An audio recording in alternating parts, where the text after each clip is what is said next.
सभी विद्यार्थियों का एसवी चिल्ड्रन एकेडमी रावला मंडी के ऑनलाइन प्लेटफॉर्म पे स्वागत है।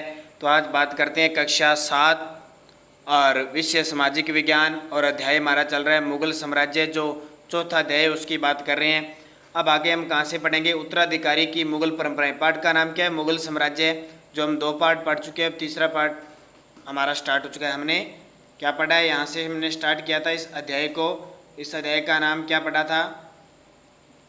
तो मुगल साम्राज्य का एक पार्ट हम पढ़ चुके हैं। दूसरे पार्ट पे हम पहुंचे हैं। हमने बाबर, हुमायूं, अकबर, औरंगजेब, शाहजहां ये सारे पढ़े थे ना, सारे टोटल पढ़े थे। मुगल सैन्य अभियान पढ़ा था।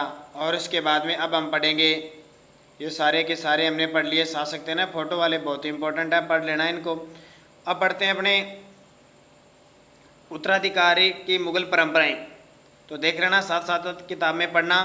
मुगल ज्येष्ठ अधिकार के नियम में विश्वास नहीं करते थे, जिसमें ज्येष्ठ पुत्र अपने पिता के राज्य को उत्तराधिकारी होता था। इसके विपरीत उत्तराधिकारी में वे सैयदात की मुगल और तैमूर वंशों की प्रथा को अपनाते थे, जिसमें उत्तराधिकारी का विभाजन समस्त पुत्रों में कर दिया जाता था। तालिका 1 में दिए गए रंगीन उद्गुणों को पढ़िए और मुगल राजकुमारों के विद्रोह से जुड़े प्रमाणों पर गौर कीजिए। आपके अनुसार उत्तराधिकार का कौन सा तरीका सही था? ज्येष्ठाधिकार या सहदायदाद? ज्येष्ठाधिकार होता है विरोध करके युद्ध करना। मुगलों के अन्य शासकों के साथ। तालिका 1 को फिर देखें, आप पाएंगे कि मुगलों ने उन शासकों के विरुद्ध लगातार अभियान किया जिन्होंने उनकी सत्ता को स्वीकार करने से इनकार कर दिया। जब मुगल शक्तिशाली हो गए तो अन्य कई शासकों ने स्वेच्छा से उनकी सत्ता स्वीकार कर ली। राजपूत इसका एक अच्छा उदाहरण है। अनेकों ने मुगल घराने में अपनी पुत्रियों के विवाह करके उच्च पद प्राप्त किए, परंतु कईयों ने इसका विरोध किया। देखिए, राजपूतों के साथ मुगलों की शादियाँ, ये यहाँ पे देखिए। जहांगीर की माँ कछवा की राजकुमारी थी, वह अंबर वर्तमान में जयपुर के राजपूत शासक की पुत्री थी। शाहजहां की माँ एक राठौड़ राजकुमारी थी, वह मारवाड़ जोधपुर के राजपूत शासक की पुत्री थी। ये हमने पढ़ लिया था, थोड़ा दोबारा और पढ़ लेते हैं। मेवाड़ के सिसोदिया राजपूत लंबे समय तक मुगलों की सत्ता को स्वीकार करने से इनकार करते रहे, परंतु जब वे हारे तो मुगलों ने उनके साथ सम्माननीय व्यवहार किया और उनकी जागीरें वतन जागीर के रूप में वापस दे दी। ठीक है, राजपूतों ने स्वीकार कर ली और मुगलों ने उनका साथ व्यवहार किया, उनका जो वतन था जागीर दे दी। पराजित करने परंतु अपमानित न करने के बीच सावधानी से बनाए गए संतुलन की वजह से मुगल भारत के अनेक शासकों और सरदारों पर अपना प्रभाव बढ़ा पाए, परंतु इस संतुलन को हमेशा बरकरार रखना कठिन था। एक बार फिर तालिका 1 देखें, गौर करें कि जब शिवाजी मुगल सत्ता स्वीकार करने आए तो औरंगजेब ने उनका अपमान किया। इस सम्मान का क्या परिणाम हुआ? मनसबदार और जागीरदार। जैसे जैसे साम्राज्य में विभिन्न क्षेत्र सम्मिलित हो गए, वैसे वैसे मुगलों ने तरह तरह के सामाजिक समूहों के सदस्यों को प्रशासन में नियुक्त करना आरंभ कर दिया। शुरू में तो ज़्यादातर सरदार तुर्की, लेकिन अब एक छोटे समूह के साथ उन्होंने शासक वर्ग में ईरानियों, भारतीय मुसलमानों, अफगानों, राजपूतों, मराठों और अन्य समूहों को सम्मिलित किया। मुगलों की सेवा में आने वाले नौकरशाह क्या कहलाते? मनसबदार कहलाते थे। मुगलों की सेवा में आते थे मनसबदार, और मनसबदार जात और सवार से देखा जाता था। जात और सवार का मतलब उनके पास कितने घोड़ों की सेना है, जात कितने पैदल सैनिकों की सेना है। मनसबदार शब्द का प्रयोग ऐसे व्यक्तियों के लिए होता जिन्हें कोई मनसब यानी कोई सरकारी हैसियत अथवा पद मिलता था। यह मुगलों द्वारा चलाई गई श्रेणी व्यवस्था थी, जिसके जरिए पद, वेतन और सैन्य उत्तरदायित्व निर्धारित किए जाते थे। पद और वेतन का निर्धारण जात की संख्या पर होता था। जात मैंने बता दिया, जात की संख्या जितनी अधिक होती थी, दरबार अभिजात की प्रतिष्ठा उतनी बढ़ जाती थी और उसका वेतन भी उतना अधिक होता था। जात क्या होता है? पैदल सैनिकों की टुकड़ी का जो सेनापति होता है उसको कहते हैं। जो सैन्य उत्तरदायित्व मनसबदारों को सौंपे जाते थे, उन्हीं के अनुसार उन्हें घुड़सवार रखने पड़ते थे। मनसबदार अपने सवारों को निरीक्षण के लिए लाते थे। वे अपने सैनिकों के घोड़ों को दगवाते थे और सैनिकों का पंजीकरण करवाते थे। इन्हीं कार्यवाहों के बाद ही उन्हें सैनिकों को वेतन देने के लिए धन मिलता। यहाँ देखिए चित्र में जात की श्रेणियाँ क्या होती है। 5000 जात वाले अभिजातों का दर्जा 1000 जात वाले अभिजातों से ऊंचा था। अकबर के शासनकाल में 29 ऐसे मनसबदार थे जो 5000 जात की पदवी के थे, यानी 5000 सेना रखते थे। औरंगजेब के शासनकाल तक ऐसे मनसबदारों की संख्या 79 हो गई। इसका क्या अर्थ हुआ कि राज्य का खर्चा बढ़ गया। अब देखिए, मनसबदार अपना वेतन राजस्व एकत्रित करने वाले भूमि के रूप में पाते थे, उन्हें जागीर कहते थे, और जो तकरीबन इक्ताओं के समान थी। परंतु मनसबदार मुक्तियों से बेन अपने जागीरों पर नहीं रहते थे और न ही उन पर प्रशासन करते थे। उनके पास अपनी जागीरों से केवल राजस्व एकत्रित करने का अधिकार था। यह राजस्व उनके नौकर के लिए एकत्रित करते थे, जबकि वे समय देश के किसी अन्य भागों में सेवारत रहते। अकबर के शासनकाल में इन जागीरों का तथा राजस्व मनसबदार के वेतन तकरीबन बराबर रहे। औरंगजेब के शासनकाल तक पहुँचते पहुँचते स्थिति बदल गई। अप्राप्त राजस्व मनसबदार के वेतन से बहुत कम था। मनसबदारों की संख्या में भी अत्यधिक वृद्धि हुई, जिसके कारण उन्हें जागीर मिलने से पहले एक लंबा इंतजार करना पड़ता था। इन सभी कारणों से जागीरों की संख्या में कमी हो गई। फलस्वरूप कई जागीरदार जागीर रहने पर यह कोशिश करते थे कि वे जितना राजस्व वसूल सके कर ले। अपने शासनकाल के अंतिम वर्षों में औरंगजेब इन परिवर्तनों पर नियंत्रण नहीं रख पाया। इस कारण किसानों को अत्यधिक मुसीबतों का सामना करना पड़ा। देखिए, जपत और जमींदार। मुगलों की आमदनी का प्रमुख साधन किसानों की उपज से मिलने वाला राजस्व था। अधिकतर किसानों पर किसान ग्रामीण कुलीनों यानी कि मुखिया या स्थानीय सरदारों के माध्यम से राजस्व देते थे। समस्त मध्यस्थों के लिए, चाहे वे स्थानिक ग्राम के मुखिया हो या फिर शक्तिशाली सरदार हो, मुगल एक ही शब्द जमींदार का प्रयोग करते थे।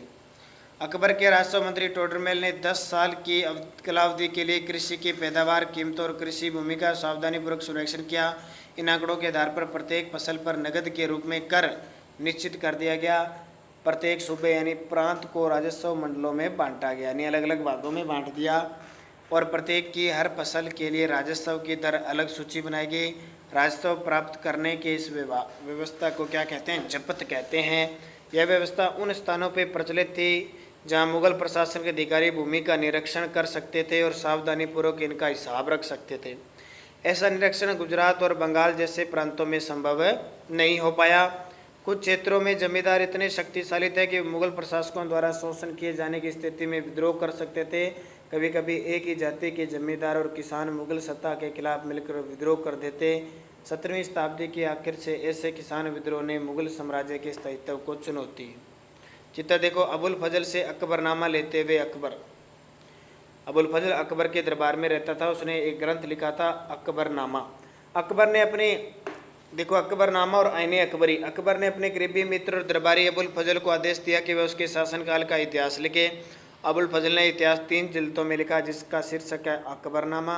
पहली जिल्द में अकबर के पूर्वजों का बयान है, दूसरी अकबर के शासनकाल की और तीसरी जिल्द आईने अकबरी है। इसमें अकबर के प्रशासन, घराने, सेना, राजस्व और साम्राज्य के भूगोल का ब्यौरा मिलता है। इसमें समकालीन भारत के लोगों की परंपराओं और संस्कृतियों का भी विस्तृत वर्णन है। आईने अकबरी का सबसे रोचक आयाम है विविध प्रकार की चीज़ों, फसलों, पैदावार, कीमतों, मजदूरी और राजस्व का सांख्यिकीकरण विवरण है। अकबर की नीतियाँ, नज़दीक से एक नज़र। प्रशासन के मुख्य विलक्षण अकबर ने निर्धारित किए थे। इनका विस्तृत वर्णन अबुल फजल की अकबरनामा विशेषकर आईने अकबरी में मिलता है। अबुल फजल के अनुसार साम्राज्य कई प्रांतों में बटा हुआ था जिन्हें सूबा कहा जाता था। जैसे आज हमारे देश के कितने 28 राज्य है ना, वैसे इनके सूबे थे। सूबों के प्रशासक होते थे, वो सूबेदार कहलाते थे, जो राजनीतिक और सैनिक दोनों प्रकार के कार्यों का निर्वाह करते थे। प्रत्येक प्रांत में एक वित्तीय अधिकारी होता था जो दीवान कहलाता था, यानी वित्तीय अधिकारी, पैसे का जो मामला होता था वो दीवान होता था। कानून व्यवस्था बनाए रखने के लिए सूबेदार को अन्य अफसरों का सहयोग प्राप्त था, जैसा कि बख्शी सैनिक वेतनाधिकारी, सदर धार्मिक और धर्मार्थ किए जाने वाले कार्यों का मंत्री, फौजदार सेनानायक था और कोतवाल नगर का पुलिस अधिकारी। जहांगीर के दरबार पर नूरजहाँ का प्रभाव। मेहरुन्निसा ने 1611 में जहांगीर से विवाह किया और उसे नूरजहाँ का खिताब मिला। नूरजहाँ हमेशा जहांगीर के प्रति अत्यधिक वफादार रही और उसको समय समय पर सहयोग देती रही। नूरजहाँ के सम्मान में जहांगीर ने चांदी के सिक्के जारी किए। उनमें एक और समय के खिताब उत्कीर्ण थे और दूसरी ओर यह के ऐलान था, रानी बेगम नूरजहाँ के नाम से गड़ा हुआ। बाईं ओर दिया गया दस्तावेज, ये देखिए सिक्का पड़ा है और ये नाम लिखे हुए हैं, ठीक है। उर्दू भाषा में, फारसी भाषा में हमें पता नहीं। बाईं ओर दिया गया दस्तावेज नूरजहाँ द्वारा जारी किया गया आदेश है। चौकोर मोहर बताती है उदात और महान महारानी नूरजहाँ पातशाह बेगम का आदेश है। गोल मोहर के अनुसार यह शाह जहांगीर के प्रताप से महारानी चंद्रमा जैसी व्यवसायी बन गई। हम कामना करते हैं कि नूरजहाँ पातशाह इस युग की सर्वोत्तम महिला बने। अकबर के अभिजात बड़ी सेनाओं का संचालन करते थे और बड़ी मात्रा में वे राजस्व खर्च कर सकते थे। जब तक वे वफादार रहते साम्राज्य का कार्य सफलतापूर्वक चलता, किंतु 17वीं शताब्दी के अंत तक कई अभिजातों ने अपने स्वतंत्र ताने बाने बुन लिए थे। साम्राज्य के प्रति उनकी वफादारी उनके निजी हित कारणों से कमजोर पड़ गई। 1570 में अकबर जब फतेहपुर सीकरी में था तो उसने उलेमा, ब्राह्मणों, जेसुई पादरियों जो रोमन कैथोलिक के थे और जरदुश्त धर्म के अनुयायियों के साथ धर्म के मामलों पर चर्चा की शुरू किए। चर्चाएं इबादत खाना में हुई। अकबर की रुचि विभिन्न व्यक्तियों के धर्मों और रीति रिवाजों में थी। इस विचार विमर्श से अकबर की समझ बनी कि जो विद्वान धार्मिक रीति और मतदानता पर बल देता है वे अक्सर कट्टर होते हैं। उनकी शिक्षाएं प्रजा के बीच विभाजन और समझ से पैदा करती है। यह अनुभव अकबर को सुलह कुल या सर्वत्र शांति के विचार की ओर ले जाते हैं। सहिष्णुता की यह धारणा विभिन्न धर्मों के अनुयायियों में अंतर है।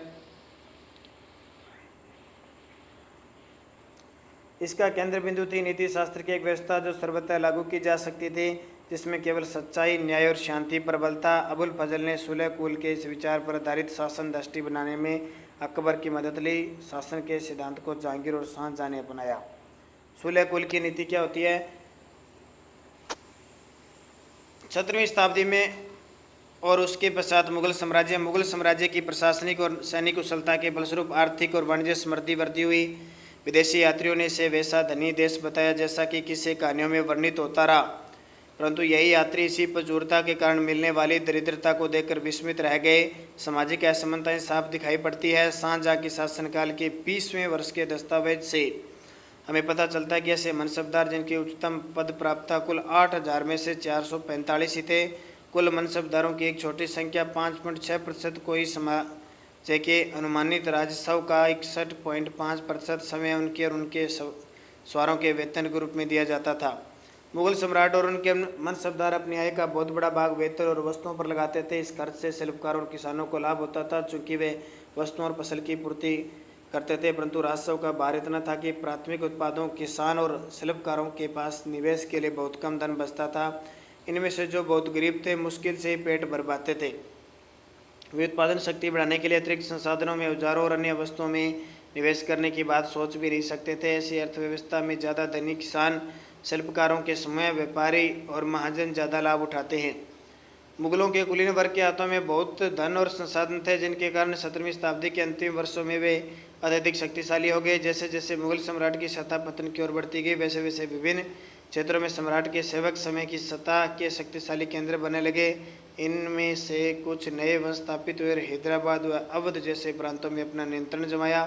यद्यपि वे दिल्ली के मुगल सम्राट को स्वामी के रूप में मान्यता देते थे, तथापि 18वीं शताब्दी तक साम्राज्य के कई प्रांत अपनी स्वतंत्र राजनीतिक पहचान बना चुके थे। इनके बारे में हम 10वें अध्याय में चर्चा करेंगे। राजा और रानियों के बारे में दिया हुआ है, ठीक है। तो ये हमारा पाठ पूरा हो गया। अब इसके प्रश्न उत्तर हम करेंगे। जैसे दे रखा है ये सही जोड़े मनसब। मनसब एक पद होता था। मंगोल, उज्बेक, सिसोदिया राजपूत, मेवाड़, राठौड़ राजपूत, मारवाड़, नूरजहां, जहांगीर, सूबेदार, गवर्नर, ठीक है। ऐसे करना इनको। दोबारा देखो, मनसबदार पद, मनसबदार का पद होता था मंगोल, उज्बेक थे, सिसोदिया